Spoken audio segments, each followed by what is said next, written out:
Today we'll be giving a gameplay overview and review of the print-and-play version of the Kickstarter Starving Artists, created by Mike Wokash and published by Fairway 3 Games. Starving Artists is a blind drafting and resource management game for 1 to 4 players using some of the world's most beautiful and renowned works of art.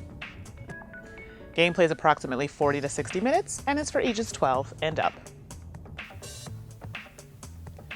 Hello everyone, and welcome to another episode with To Die For Games. I'm your host, Mandy, aka the Board Gaming Pinup Girl. I just want to go over a few quick things before we begin. 1. If you want to jump ahead to a certain section that interests you, please use the timestamps listed in the comments section below. 2.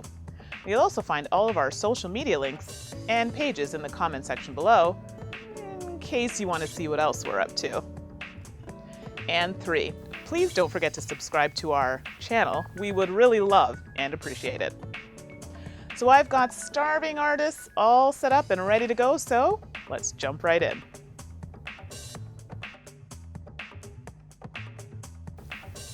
Objective: to make it as a world-famous paint-by-cube artist by selling enough paintings before the rest of the other artists. Components: the print and play includes the following: 7 colors of paint cubes, or paint chips in our circumstance. There are 140 cubes in the following quantities: 30 blue, 20 black, 20 yellow, 20 green, 20 orange, 15 red, and 15 purple. 38 canvas cards, and 4 player reference and studio cards. These are now some other items that will be part of the completed game. 1 orange carrot for the first player marker, and 1 parts bag to store the paint cubes. The canvas cards. The canvas cards are where you will paint. For example, place your paint cubes. Each canvas card gives the title and artist of the painting, as well as the following information: the food value shown by the fork icon, the paint value shown by the brush icon, as well as a series of colored boxes showing which color paint to apply to that part of the canvas in order to complete it. There is a reference for paint colors, and the quantity of each is included at the bottom of each card. The star value in the upper right corner is the point value of the painting at the end of the game's scoring. The studio cards. You will have 1 player reference and studio card. On the right-hand side, you can track your nutrition. The middle features basic player reference for turn actions: paint, work, buy, and sell. The paint colors here are to help you organize your collected paint cubes. The 2 carrot plays track the rounds per day. We will explain this a little bit later.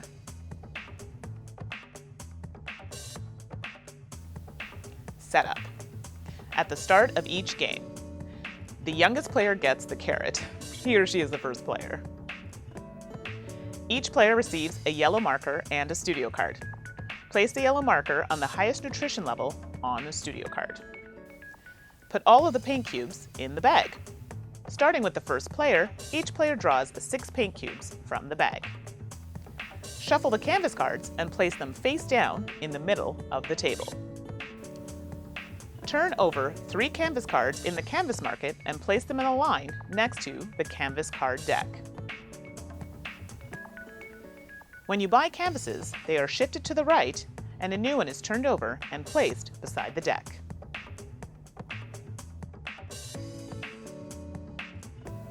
How to play. Let me begin by explaining that a day has 2 rounds. This will make more sense as we continue. At the beginning of each day, the first player adds 4 paint cubes from the bag to the payday pile. When you sell canvases, you are paid with paint cubes from this pile. If you don't know by now, paint cubes are currency. You will add to the payday pile when buying canvases and take from it when selling your completed paintings. Lower your nutrition level by 1. This action is not done on the first day. If your nutrition goes below 1, you are starving and on the brink of death. Well, actually, you were just out of the game and you just triggered the endgame conditions. Each remaining player gets one more turn at being first player. If you are out of the game, return your paint cubes to the bag.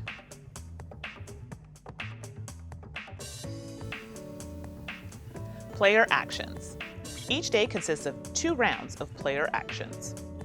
During each round, each player chooses one of the following 3 actions to take. Work.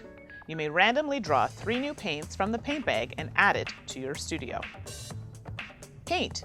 You may apply up to 4 paints onto any number of canvases in your studio. Paint cubes must match the squares on the paintings. For any square that shows more than 1 paint color, you can apply either of the colors.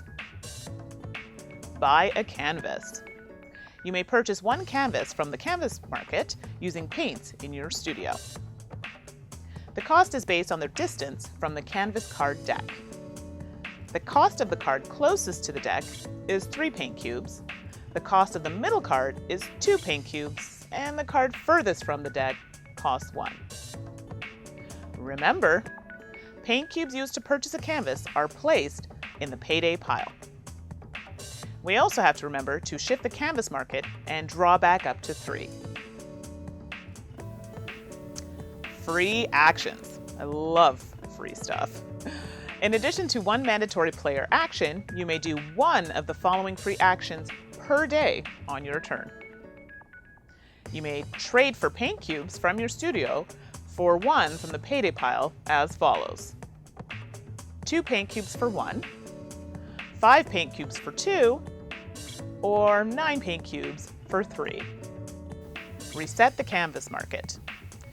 You may also pay 2 paint cubes from your studio to the payday pile to reset the canvas market. Take the 3 face-up canvases, shuffle them back into the pile of canvases, and turn over 3 new ones. Selling your paintings.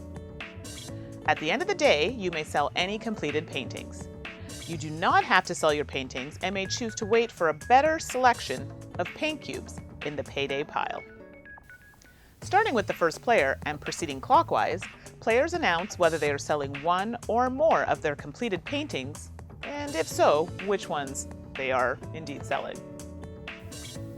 If you do decide to sell your paintings, you must complete the following. Feed yourself. Adjust your nutrition indicator by the number of food on the painting. You cannot exceed full, but instead collect 4 paint cubes from the bag for each excess food. Return used paint cubes to the bag. Collect earned paint cubes from the payday pile. Starting with the highest paint value painting, players take turns collecting paint cubes of their choice from the payday pile up to their paint value as follows. The most valuable painting earns its painter 4 cubes. The second most valuable painting earns its painter 2 paint cubes, and everyone else takes 1 cube per painting. This process continues until the payday pile is exhausted or you have taken your painting's value in paint. Ties. If 2 or more paintings have the same paint value, the tied players take up to the full amount that they are able, but the player nearest the first player, in player order, takes first. Selling more than 1 painting. If you are selling more than 1 painting, you take paint cubes from the payday pile for each painting separately. Finally, score your painting. Place your completed painting under your studio so that the star value is visible. This makes it easier for tallying points at the end of the game.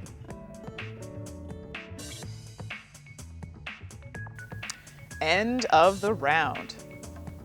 Once every player has sold their paintings, the round ends and a new round begins. Pass the carrot clockwise to the next player.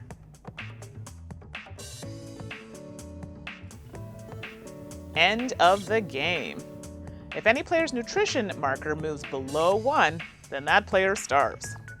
Once a player starves, the surviving players play 2 additional days. If the starved player would be the first player, it goes to the next player. At the end of these 2 days, the player with the highest score wins, which also could have been the player who starved.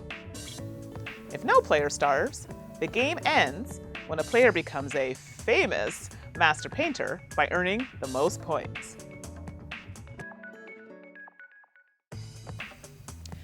Now, those who are colorblind or potentially playing in low light conditions, there were some considerations that were brought forth by the creator. So we are not going into full detail, but we are going to list some of the ways that you can alleviate any issues with color blindness or low light issues. 1. Sort the payday pile. 2. Identify the paint colors drawn from the bag. 3.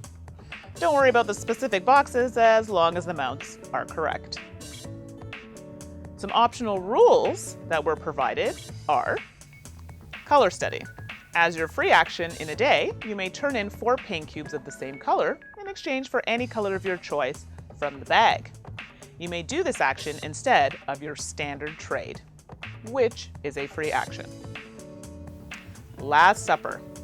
If you would otherwise starve at the start of the next turn, your nutrition level is at 1, you may discard 1 completed painting and raise your nutrition level by that painting's star value. You will not count that painting as completed at the end of the game, but you're still alive. And there you have it. That's gameplay overview for Starving Artists.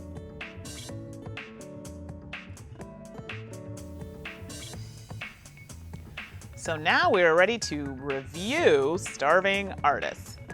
So, you're wanting my overall opinion? I thought the game was okay. It was a lighter game, so I wasn't expecting it to be something like The Gallerist, which is of similar art theme. I think my expectations to what the level of game was, it led me to have a feeling of the game was fine. So I played it with my group, and they all kind of had the same consensus. I think with a few tweaks, it'll be a game that most people who like a lighter level game will enjoy. For me, I found it was okay. So it was an enjoyable play. Would I pull it out to play again? That's yet to be determined. I do want to talk about a few things, though. You can see where I'm coming from before I finally put that as my overall opinion. So some things that came to mind were, well, let's start with art. Funny enough, this game is about art, so it kind of fits very well in here. It was very thematic. It definitely followed the suit of, you were talking about paintings. The game definitely shows that it was talking about paint, art. I mean, that lent itself together. So it worked very well. I did like the idea of the paint cubes as an option. I know some of the big things that the players that I played with mentioned were the people who were colorblind. That seemed to be a really big issue. Having the cubes, they would probably have to either label the cubes in order to show a player that this is blue or this is purple. Coming upon that, the purple. This drove me crazy. I know it's something very minor, but instead of having P for purple, which a lot of us thought was pink, maybe turn it to V for violet instead. I think it would actually lend itself better as part of a color wheel sort of thing. They tend to say violet versus purple, but that's just something that we suggested. Also, we thought that maybe a trade, having something to do with a trade action in the game. This is coming more into game mechanics. But one of the people I played with mentioned something like a Catan sort of situation where I need a paint, so let me see if this player, hey, so-and-so, can I trade with you for this color? That way you can have that interaction between players, because if you didn't have that, our interaction was quite limited with each other. We were so focused on trying to finish our paintings, go through the motions, like it was very quick, so in that sense it was good, but we didn't really talk a whole heck of a lot. So when we were discussing later about interaction, Emmanuel, thank you for this point, he mentioned that it would have been a really good idea to maybe have that trading option. So that was something they had mentioned. Jamie from the group is the one who had mentioned the colorblind idea of maybe labeling the cubes, or even having them labeled on the actual canvas cards with the lettering so that people can see, people who are colorblind can see what is required. So those were some important points that they had brought up. But otherwise, art and theme, it was bang on with that. I thought it definitely delivered in that realm. Something else that was mentioned by everyone in the group, we all agreed to this, was potentially putting the paints in order of rarity on the canvas card. So maybe the most rare at the top to the most abundant on the bottom, or vice versa, but some kind of order would make it a bit easier for people to say, oh my goodness, there's less of this, more of this, and it kind of assists you with what's available. So you'll know what's a bit more rare, so you know which ones that you may want to collect or prevent other players from getting. The actual pieces of art that were featured I thought were very pretty, some very commonly known ones, so I loved that. I like the idea of being able to take your cubes and, you know, that was like your currency, so you're able to put them on the art. Oh, I can visibly see, yes, I have finished it. It wasn't confusing, it was very clear. So I liked that. This is a game definitely, if you're looking for something I have another gaming group where they like a bit lighter games, this would appeal to them. It's very light and it's quick. Someone also mentioned potentially adding a 5th player in our group. I think that actually might drag the game, and right now the 4-player seems pretty good unless they change a few elements in the game. Some games that were compared to, not exactly the same, but I guess more thematically, were Pastiche and Fresco. Now, a lot of you who have played these games will be like, whoa, whoa, whoa. These seem a little different. They are. I think they were mostly similar in idea, like theme of game with the whole art thing. Pastiche I had actually not heard of until recently.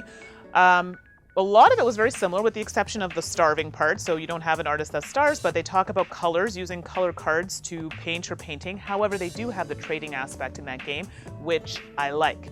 So I think that could be beneficial to this game. Maybe not. They may not want to go that route, but this is something that seemed to appeal for the player interaction. So that was brought up. Fresca I know is a little different. It's actually more of a worker placement type game, which has the theme of art. So that's going in a totally different direction. So overall, my opinion to this game, definitely recommend it if you want something that's very light, something that's easy to play, easy to learn, and it's quick.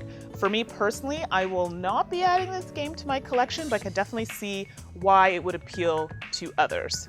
Thank you so much for watching. Please don't forget, subscribe to our channel. We want to keep you guys watching, and we'll see you next episode. Thanks. Bye.